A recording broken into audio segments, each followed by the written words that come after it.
guys, did you miss me? So, welcome to episode 5 of Pen at Hand. I'm farming. I love farming.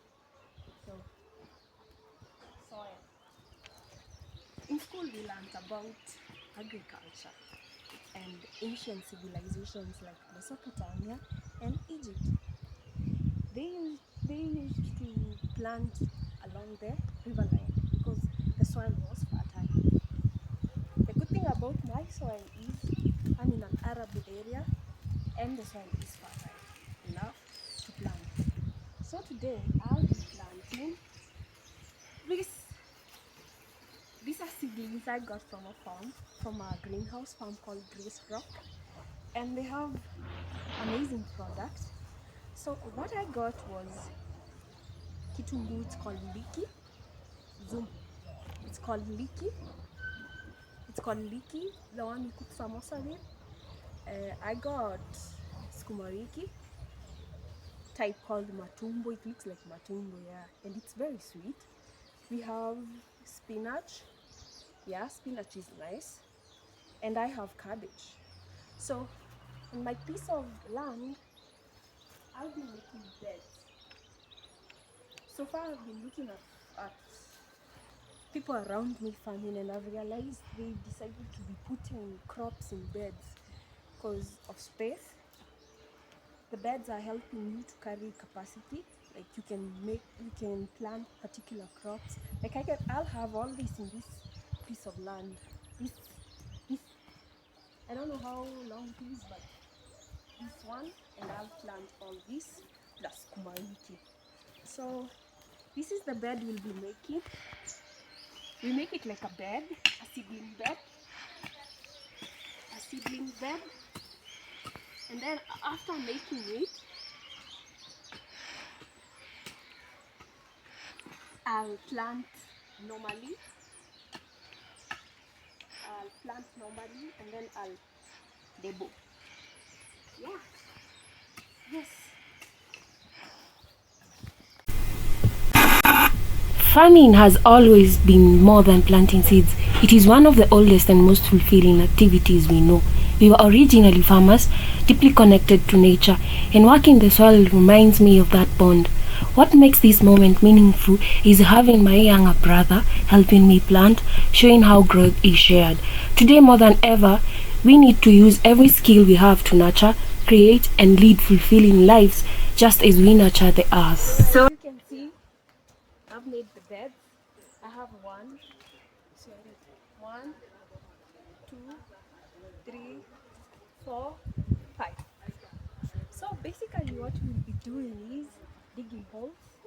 So I'm going to designate each bed with its own crop. So I'm thinking spinach, cabbage, Chinese cabbage, and the onions, and then the rest I'll put the normal kumariki. It's actually best to use the tusitag gahoro in our language, but they're shoots from its main plant. So yeah, we call it a, what kind of crop is this? Kale. Kale. Eh. Okay, now we'll be making holes.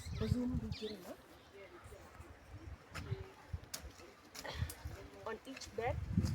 So each I'll be planting on each.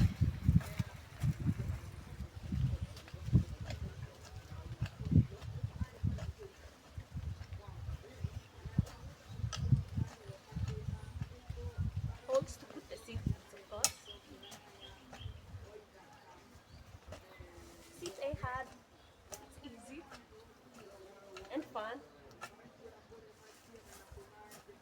And I'm interacting with nature. Soil is nature. As I dig these holes, I am reminded how farming is therapy in its own way. The rhythm of digging calms the mind, easing stress, and grounding us in the present moment. Research shows that being close to the soil reduces anxiety and lifts our mood beyond science. It just feels good. Farming clears mental space helping us release worries while making room for growth both in the earth and within ourselves. As you can see, my younger brother is way faster at digging these holes than I am. I guess farming is his hidden talent, but that's what makes this moment special. Farming isn't just about the work, it's about sharing the experience. We laugh, we joke, and in between we find peace. The act of digging becomes more than preparing soil. It prepares our minds, it teaches patience, lightens stress, and reminds us that even in the hardest tasks, joy and healing can be found. Haven't made the holes. Hmm? Look at those holes. Hmm? I'll be picking each seedling. As I said, each seedling is designated to each bed, to its bed. So I'm unwrapping the seedlings from the package. Of course, they package it. They have to package the whole seedling with its root.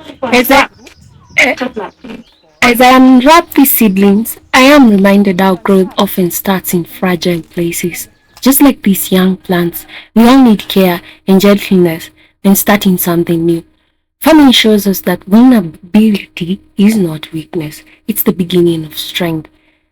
With the right support, what looks delicate today can grow into something strong and lasting. Having unwrapped them from their package, now I'm going to separate them each because each will be in its own hole. Yeah, this is the spinach, this is the seedling. Yeah, look at it. This is the root. This is where I'll be putting in the hole. Presumably, these are my holes. I'll make my holes. I'll be planting. Like that. This is the second one. For each hole on its own hole.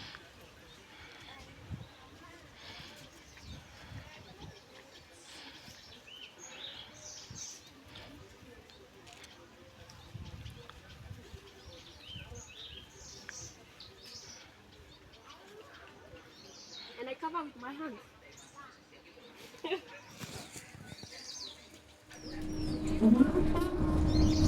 Planting the seedlings into the soil feels like giving them a new home. Each one needs a little space, a little care, and a chance to take root. My brother is here helping me, and watching him place the seedlings makes me smile. He has his own way of doing it, sometimes faster, sometimes slower, but always with care. It reminds me that growth doesn't happen all at once. Whether in farming or in life, it is a process. These seedlings teach patience. You start small, you trust the soil, and over time, you see the results. For me, this simple act of planting is grounding. It calms the mind and connects the heart. It's a reminder that fulfillment comes not from rushing, but from nurturing what matters day by day until it grows into something strong and lasting. Watering the crops is like giving them the gift of life. Just as these plants need water to survive, we need constant nourishment, whether it's rest, love, or time for ourselves. Without it, growth simply cannot happen.